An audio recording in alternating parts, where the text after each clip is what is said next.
این نوبت اهل ایجاد برنامه آرمان در شهر بوستون کوچه میرزا ترسنزاده قرار دارد و به عیادت باز یک عائله می شتابد. در خوابگاه رقم 1 حجره 31 عائله رحمانوف ها زندگی دارند. دلیر جان رحمانوف صاحب این خانه است. چندی پیش پسرچی کلونیش در چهارچوبه برنامه خیریوی آرمان جراحی گشته بود. فرزند 16 سالش فردوس جان رحمانوف سن 11 آگوست سال 2021 در مرکز بیماری‌های دل و جراحی دل و رگ‌های ولایتی سوخت با موفقیت جراحی شد. هنگام عملیات طبی نقصان تواری بین معده چکی که برای کار منتظم دل مانعگی می‌کرد پورا برطرف گشت. از زمان جراحی تا این فرصت 5 ماه سپری گشته است. خوشبختانه مرحله پس از جراحی از گفته پدرش به یگان عوارض گذشته. حالا پسر بچه در شهر ریگر قرار دارد. دانشجو گشته است. فردوس جان جوانی خیلی با غیرت، با آداب و قوی اراده می باشد. طبق اطلاع پدرش حالا در کالج طبی تحصیل می کند و باعث فخری پدر گشته است. فخر میکنم که فرزند من قبول شده است. این بعد از اینکه نه قبول کردم گفت با چیز امتحان سپاریدم گذشته رفته همونجا قبول بعد جراحی شدم. بعد روز 15 سپتامبر بود. اینش رکتوری همون خودی وای این در دوشنبه ریگر باز این خودش اینجا با قبول شد. همونجا گذشت بالاش همونجا گذشت. من اینجا خودش من خودش این هم کورس شو. من اینجا با من این گرامات گرفتگیش من این گراماتی که از همون خودی هم وای گرفتگیش از خودی همون مید کالج گرفتگیش. این چی با گراماتی بود؟ این همون برای نقض برآمد کردن نقض خواندنش و همون فعال بدنی خودی همون من با خودش این چی در خوب هست. حالی بود من این قطعی هم کورسش گرفتگیش. من اینجا با گرامات من این گراماتش من این جای پیش هم قطعی صورتش من این دادرش گرفتگی در نام خدا فقط مرام خدا میگفتم خدا جان من چیکار کنم که فرزندم استودنت شود میگفتم. با اونجا با وزیر رکتورشان گفتن که معقول من به همینجا بخواند همینجا تمام کند. خدا باشد بعد اپراتس بهترین خدا با شکر هزار رحمت برای شما که اپراتس شد گذشت. خدا با شکر خدا با شکر میکنم که خدا با شکر اشک شادی دارم که فرزندم امروز هست است. خدا با شکر در نام خدا برام قطاری هم کورساش قطاری هم صیفاش میومدن معلماش به هزار رحمت مکتب ده که میخواد دانش آموختن سر من همونجا دانش گرفت مکتب ده هزار رحمت میگم برام رفت مید کالج ریگر و قبول شد. خدا با شکر میکنم.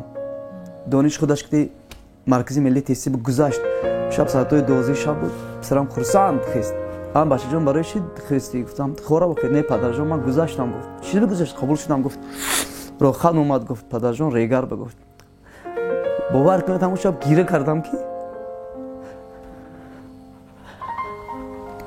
فرزندم گذشته است.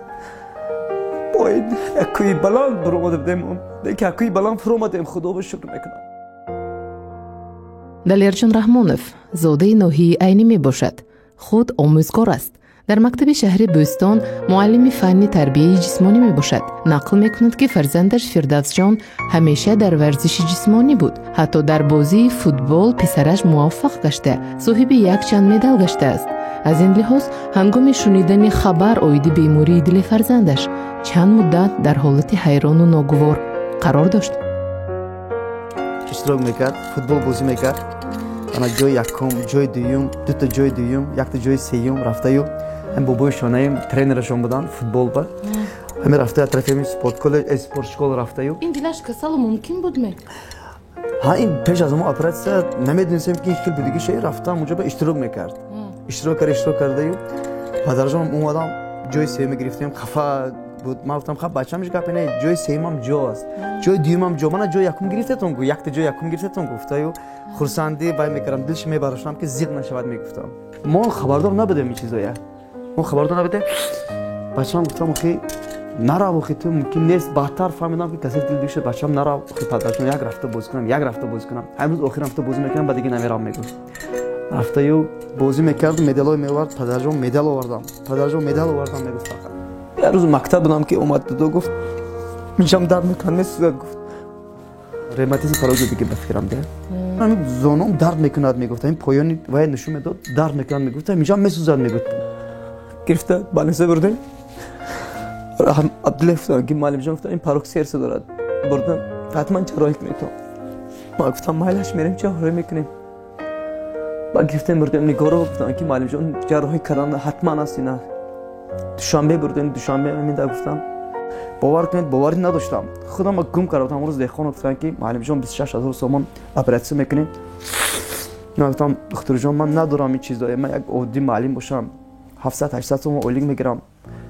خدا با شکر اویلام اونقدر کلان نباشتم، دو فرزند دارم، اویله دارم 800 900 تومان 1000 تومان چی نمیشه برای مثال. من گفتم معلم جان گفتم به جراحی نمیشه. گفتم این من گفتم خیلی این چقدر میشه؟ گفتن که 26000 28000 میشه. خیلی صبح میکنیم گفتن. بعد گفتن که حتما رویتون آرمان رویتون شما رحمت از رحمت که دستگیری کردید. اول یک خفگی بود و با گفتم که پایان شب سیاه سفید است که از نام تو بس امید است. امید از خداوند داشتم. خدا با شکر میکنم که خداوند همین دردم داد و شفاشم داد. شکر پروردگار میکنم، شکر شما برای انسان ها میکنم که با من یاردم کردن از رحمت. من باوریم نداشتم، باور کنید که همین خیلی این کی میشد باشد ممکن یک سال شد نکی درون یک ماه بعد یکونی ماه بعد یاردم کردن از رحمت شما. من باور نداشتم، باور کنید که چیکار کنم کدوم راه کدی روم. باور کنید معلم جان یک جا رفتن نمیتونستم، میرفتم قطعی جورام هم کرسام خدا باش صنعتکار هستم، من دایره چی هستم میرم قطعی حفیظو وقتی دایره نواختنم بام فکرم فقط فرزندم بود که فرزندم با وقت داره. با خیر خدا باش شکر شما امروز زنگ زدید گفتید که معلم جان مبلغتون جمع شدگی اومده گیرید گفتید رفتیم خیر. اکنون جراحی اولش اینکه خداوند دویمش اینکه حضور رحمت دهقانov و محمود غبکی گفتم معلم جان حرکت میکنیم که با مرگ جنگ کنیم، مرگ غلبه کنیم و فرزندتون رو براریم تی. چی یکم وزن شد؟ وزن شد، نفس کنی نمیتونست، پوچکم در میکرد. میگه دادا گفت پدر جان گفتم جان میسوزد. گفت ما ویل کردیم که لیتکاش بوجد خدا بشکر لیتکا نبدست خیلی دیلش گپ نیست. خدا بشکر من امام دارم، خدا بشکر میکنم، شکر بیادت میکنم. اکنون هیچ معلوم نیست، همش درد خداوند داد میگم. خیلی خدا بشکر اکنون خداوند داد دردش شفاش میداد. شکر میکنیم که اکنون من شفاش داد از خدا بشکر. اما جان تبریک شما پسرشتون ناز برآمد اپراتسیون گفتم. یا خیلی تب نکرد، همش ناز گذاشت. دیگه 15 بود برآوردن و هم تو باز کتی کلاس کتی برو اما چیز کتی برو آوردن. بعد دیدم و بعد گفتم خدا با شکر. اونجا بود که اشک شهادت ریختم که فرزندم خدا با شکر صحت و سلامت برو اومد. بعد بیگویی شد که من بالانس خوب بودم که بیگویی اونجا پیش استادم 4 مترش برو اومدم و بولتیوام خوب بودم که عشق زنگ شد ساعت 1:30 شب. پدر گفت فرزند جان تو هستی؟ میگفتم بله من. گفت پدر جان من. گفت من نغز. گفت من پدر جان خرسندی عادی کانال تا سر که خوب نرفتم. گفتم خدا به شکر که فرزندم اوضاعش فهمیدم. بعدی اپراتسیون بعدی جراحی فهمیدم و خرسند شدم که خدا. گفتم خدا به شکر. گفتم تو حقیقتا هستی. گفتم این زیقی نیست است، این عکسش است که شادیم است که خدا به شکر فرزندم هم قبول شد، هم از یک کوی بلند فرو آوردم. خدا به شکر من با مدکالج به اینستیتوت با مدکالج به قبول شدگی هست و استودنت هست، دانشجو هست، فخر میکنم. خدا به شکر میکنم. از خدا به شکر خواندست است. خدا به شکر میکنم. خدا به شکر آدمایی که دستگیری کردن شما هم با حضور رحمت خدا خواهد اکنون احتیاط کند. همون چیزا میگم احتیاط کند که مقصد که گریپ نشود، سلفه نکند، چیزی وزن نبردارد، چیزی خنک نخورد. همین چیزا احتیاط کند. فقط گرم همین چیزی که هست از دست آمدگیش فرزندم یاردم کنم. بچه‌م التماس خود احتیاط میکنی، چیزی گرم میپوشی. باز با شب تلفن کرد پدر جان من یه جا کاری افتادم. گفتم نه کار نمیکنی بچه جان. گفتم خدا با شکر خوانده است، خواندنش نه است اعلی. خدا با شکر میکنم، شکر خود شما میکنم که هستیتون من یاردم کردیتون آرمان با حضور رحمت شما با که همه دستگیری کردیتون. شکر بیادت میکنم که همین خیلی دستگیری کردم.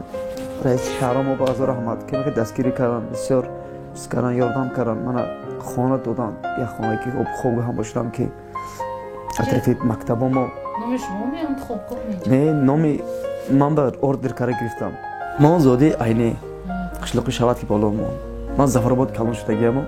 4 نفر oila ba 3 nafar oila ba omuzgor hastیم خدا باش کسب پدر کردیم اینجا به 2008 باز 16 سال می شود این خوابگاهی وای دولتی این جک خواست این جک خواست عریضه کرده بودم 2 سال بعد 2 سال عریضه ما صدای مکتبم وقتی گردانم کردم با اون کس وای کردن نویسنده دادن خصوصیت وای کردن حکومت پیشنهاد کردن 2018 گرفتم زیبا سلیمان خودمراد و از رحمت اون کس که با من یاردم کردن آنچه دستگیری کردن خدا با شکر.